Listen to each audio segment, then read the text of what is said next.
Hey, everybody, and welcome to Fairly Unbalanced with me, Mike Tallon.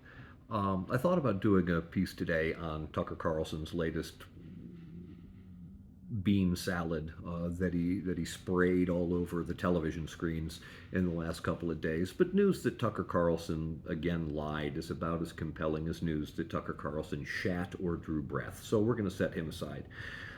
More importantly, in my mind, was an event that took place at the fascist fan con CPAC earlier this week when a right wing troll named Michael Knowles made a speech about transgenderism that really pushed the envelope of serious Hitlerian evil when it came to speaking about our transgender brothers and sisters. And I want to read you what he wrote, and then I want to contextualize it for a second and offer a suggestion from Mr. Knowles based upon what he purports to be his own belief system.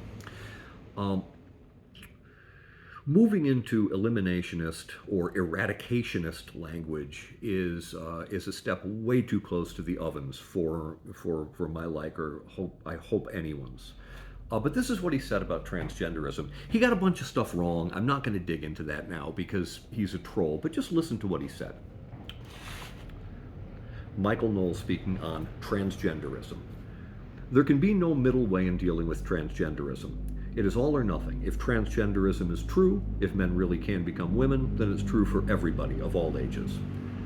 If transgenderism is false, as it is, if men really can't become women, and they cannot, then it is false for everybody too. And if it's false, then we should not indulge it, especially since that indulgence requires taking away the rights and customs of so many people. If it is false, then for the good of society, and especially for the good of those poor people who have fallen prey to this confusion, transgenderism must be eradicated from public life entirely. The whole preposterous ideology at every level. People applauded that line. Now, I'm not going to dig into to transgenderism as an identity. There are certainly voices that can address that far better than mine. I am cisgendered.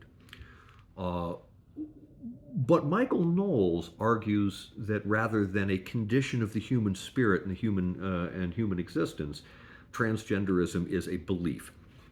So I want to replace transgenderism with a belief that Michael Knowles says that professes that he believes. Attend. There can be no middle way in dealing with Christianity. It is all or nothing.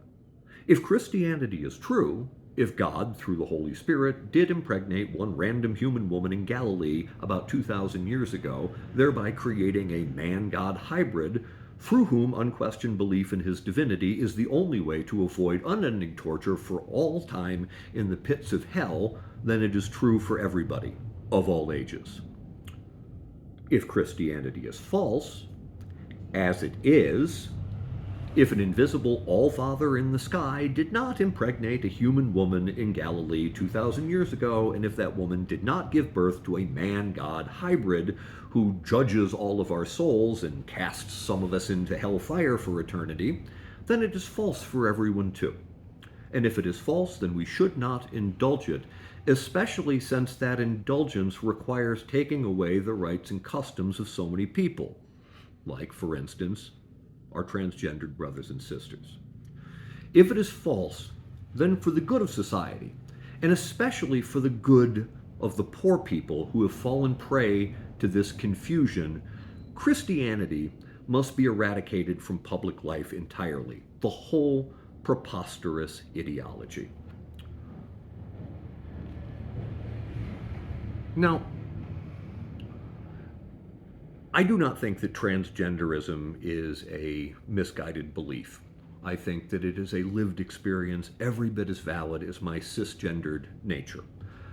But I do know that Christianity is a belief, and I do know that Christianity as a belief has taken away the rights and the customs of countless billions of people throughout time. And so by Michael Knowles' logic, it should be eradicated at every level of society. I do not believe that. But I do think that perhaps Michael Knowles, who professes to follow the teachings of Jesus Christ, that he should read the Bible, particularly he should read Matthew chapter 7, in which Jesus Christ suggested that we should judge not lest we be judged, and that we should not seek out the mote in our brother's eye, but we should look to the beam in our own. I am terrified these days of what is going on the American right. It is straight up Nazism, and it needs to be called out at every level. And there actually are good people in the Christian faith, and the Muslim faith, and the Buddhist faith, and all of the faiths that should stand together and defend our brothers and sisters who at this moment are vulnerable to fascists like Michael Knowles and the CPAC conference. So, love to you all, unless of course you're a fascist, and we'll talk to you soon. Peace.